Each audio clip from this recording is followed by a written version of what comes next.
Special uses of some phrases and words. আজকে third class আর আজকে last class. তো দেখো, আগের দিন আমরা 11 নম্বর পর্যন্ত শিখেছিলাম, আজকে 12 নম্বর। তো 12 নম্বরের শুরুতেই আমরা যেটা শিখবো সেটা হচ্ছে no sooner had. No sooner had এটা মানে কি বোঝায়? হতে না হতেই। হ্যাঁ, নো সুনার হ্যাড এটা অনেক সময় হতে না হতেই, যেতে না যেতেই, করতে না করতেই, খেতে না খেতেই, এই ধরনের তোমার হচ্ছে মিনিংটা প্রকাশ করে।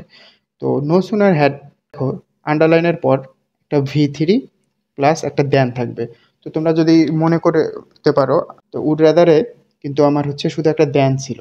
তো নো সুনার হ্যাডে কি হবে? নো সুনার হ্যাডে একটা ভার্ব 3 থাকবে, ভি3 থাকবে, তারপরে কিন্তু দ্যান থাকবে। হ্যাঁ, তো দেখো একটা এক্সাম্পল দিলে বিষয়টা ক্লিয়ার হবে। দ্য স্টুডেন্টস ওয়ার লয়টারিং, ছাত্ররা এদিক ওদিক ঘোরাফেরা করতেছিল। তারপরে dash they seen their teacher, they then they dash the classroom, মানে শিক্ষককে দেখতে না দেখতেই তারা ক্লাসরুমে প্রবেশ করলো।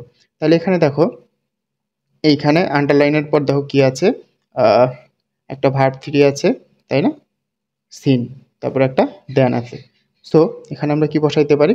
এখানে আমরা বসাইতে পারি নো সুনার হ্যাড, পারি no sooner had. So, no sooner had they seen their teacher than they entered, than they entered the classroom. তাহলে এখানে আমরা কি বসবে? EN TE entered ভার্বের পাস্ট পার্টিসিপল হবে। সো আমার এখানে কিন্তু নো সুনার হ্যাডটা বসছে কেন? এখানে আমার আন্ডারলাইনের পর ভি3 আছে আর হচ্ছে দেন আসছে। আশা করি বুঝতে পারছো।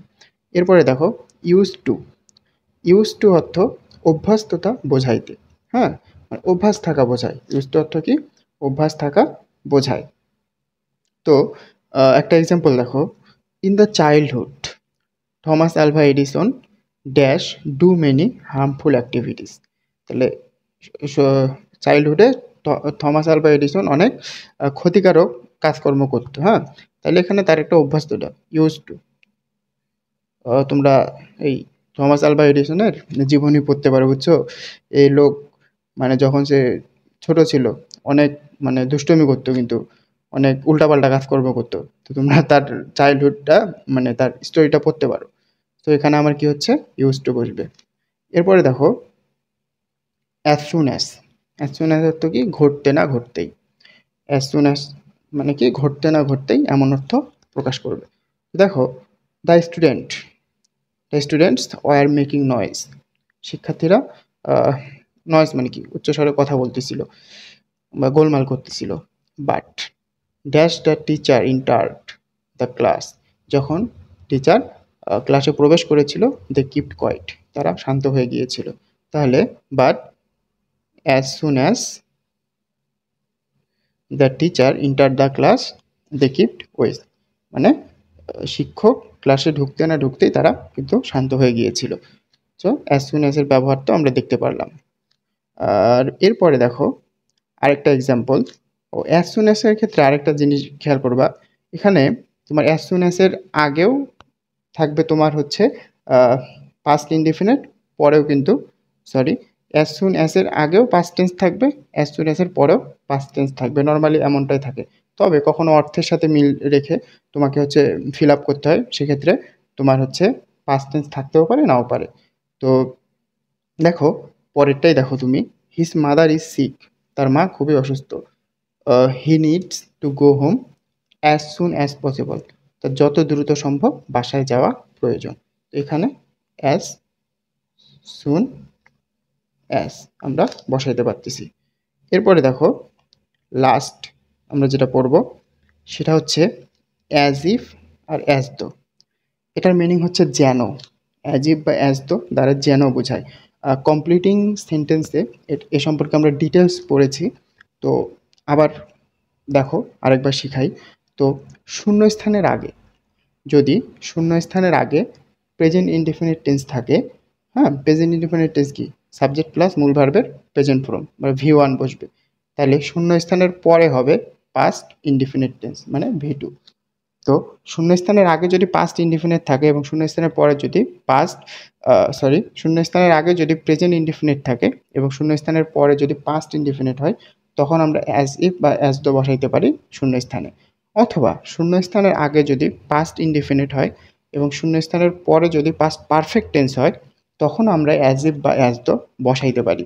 তো অ্যাজ ইফ বসাবো না অ্যাজ দো বসাবো, তোমার অপশনে যেটা থাকবে তুমি ওইটা বসাইতে পারো। যদি অ্যাজ ইফ থাকে অ্যাজ ইফ বসাবা, যদি অ্যাজ দো থাকে অ্যাজ দো বসাবা। তো দেখো আমরা হচ্ছে দুটো এক্সাম্পল দেখি, তাইলে ক্লিয়ার হবে। হি behaves dash he saw everything. তাহলে দেখো এখানে প্রেজেন্ট ইনডিফিনিট টেন্স আছে, এখানে কিন্তু পাস্ট ইনডিফিনিট টেন্স আছে। তো he behaves as if he saw everything. সে এমন আচরণ করতেছিল যেন সে সব দেখেছিল। হ্যাঁ, সে এমন আচরণ করতেছে যেন সে সব দেখেছিল, এমন। এরপরে দেখো, he addressed me dash she had known me. She addressed me dash she has known he. তো এখানে তুমি অ্যাজ দো বা অ্যাজ ইফ বসাইতে পারো। ঠিক আছে, তাইলে দেখো ইনশাল্লাহ ইনশাল্লাহ এই 15টার মধ্যেই সবগুলোই তোমার ওই কমন আসবে। 15টার মধ্যেই তোমার হচ্ছে সব কমন আসবে। যদি দেখা যায় যে হচ্ছে 10টার মধ্যে 9টা কমন আছে, একটা আসে নাই, তাহলে তোমরা জানো একটু চালাক না হলে দুনিয়াতে টেকা খুব মুশকিল। তো তোমরা এই যে 9টা কমন পড়েছে ওই 9টা আগে তুমি এই দাগাই দিলা, বসাই দিলা, তারপর যেটা বাকি থাকলো আল্লাহর নাম করে দিয়ে দিবা। ঠিক আছে না? তো আজকে আমরা কি কি পড়লাম? No sooner had, use to, as soon as if, আর হচ্ছে অ্যাজ দো। তো ঠিক আছে, এখানে আমরা হচ্ছে special uses of some phrases and words এই টপিকটা শেষ করলাম। ইনশাল্লাহ পরবর্তীতে নতুন কোনো টপিকে তোমাদের সাথে দেখা হবে। ধন্যবাদ সবাইকে।